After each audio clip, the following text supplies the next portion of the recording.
Okay, I'll select. Yeah, the one whose friend is picking up her hand. Yes. Assalamu alaikum. Walaikum salam. How does sabr and trusting in Allah looks like in practice when you're going through a really difficult time? Like, say you hoped and planned for something and it didn't work out, and now you're like just overpowered by your emotions, and you know that Allah has the best plan for you, but in that moment it's just so hard to realize. And what can one do to realize that? Okay, so I don't want to ask too much because it's personal, right? But I'm going to give you two scenarios. I'm not going to probe. You were applying for a job, it didn't work out. That's a matter of risk, isn't it? Right? And you were really hoping it would work out, or you were really hoping you would get accepted into the university. You didn't get accepted into the university, right? Those are the kinds of tests where, yeah, you could feel depressed, you could feel sad, but you can't live in that sadness. And feeling those emotions at first doesn't mean you don't have sabr and tawakkul. You can have those feelings, and you can feel those emotions, and then you can pick yourself up and inshallah try again, right? So you can have a dip, you can have a low and a high. That's being human, right? Allah didn't create us angels. But a lot of times these kinds of questions also have to do with, oh, I had an engagement and it broke off. Or I had a marriage that ended miserably. Or I had, or I didn't want my parents to get divorced and they got divorced. Or something like that, right? Or I wanted my sister's fighting with my parents and she's moving out of the house, and I didn't want her to move out of the house and she moved out of the house. In other words, all of those situations are about people, right? People ending up doing things that hurt us, or people doing things that we wish they didn't do, right? And there, I think the sabr, to me at least, comes from the stories in the Quran where people that are much better than us, like Yaqub alayhi salam, had no control over his family. He didn't have any control. Ibrahim alayhi salam is an incredible human being, had no say in his father's choices, right?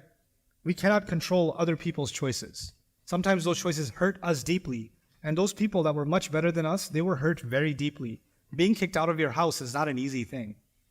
Nuh alayhi salam being married to the woman that he's married to is not an easy thing. Asiya being married to Fir'aun is not an easy thing.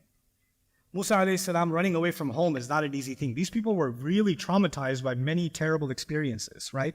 But Allah taught us through them that we can only control what is within our grasp, and we have to learn to let go what isn't, right? Because in the end, inna lillahi wa inna ilayhi raji'un, this is what we say when a musibah strikes. Alladhina idha asabatum musibah, inna lillahi wa inna ilayhi raji'un. Whenever something strikes them, they say we belong to Allah, to Him we're going to return.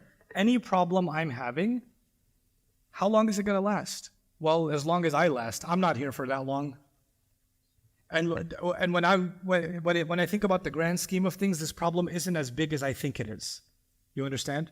And of course, Allah has given us hope too. Inna ma'al usri yusran.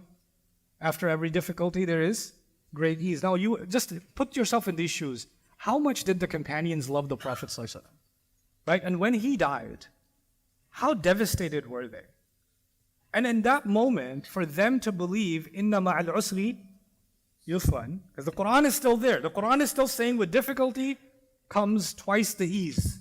That's what the Quran is saying. And they were devastated, they were in tears, they were broken, but their faith allowed them to heal from that and move forward. Right? And Allah created so much ease for the ummah afterwards. Right? So that's just this life. It's just going to come with trials and difficulties. Allah has made us mentally prepared that life isn't going to be easy. He said it many, many times. And we all have trials. Don't believe somebody else has an easy life because they have an easy life on Instagram or on TikTok, right? Or somebody just, those influencers say, I'm going to talk to you about the blessings of Allah subhanahu wa ta'ala. That doesn't mean they are just showering in blessings every morning and they have no issues. The moment the recorder goes off, what is that? You know? So we unfortunately, sometimes we run after things that are not as real. They're actually fake. But we believe them to be real because somebody else has them, so that they must not have any issues. They must not have any challenges. You have things that are causing you hurt. The person next to you has things that are causing them hurt. I have things that are causing me hurt. Everyone has them. Everyone has to deal with their own pain. And so Allah tests people differently. But the problem is we don't see the other person's trial, or we don't see that their trial is exactly the same as ours. So we start saying, how come Allah is not testing them? He's only testing me. Or how come I couldn't have it easy like they have it easy? You don't know if they have it easy or not. You don't know how, you don't know that, right? So these things give us a little bit of comfort that whatever trial Allah has picked for me, whatever loss Allah has picked for me, whatever experience Allah has picked for me, is something I'm supposed to learn from. Learn and grow, that's it. Keep moving forward.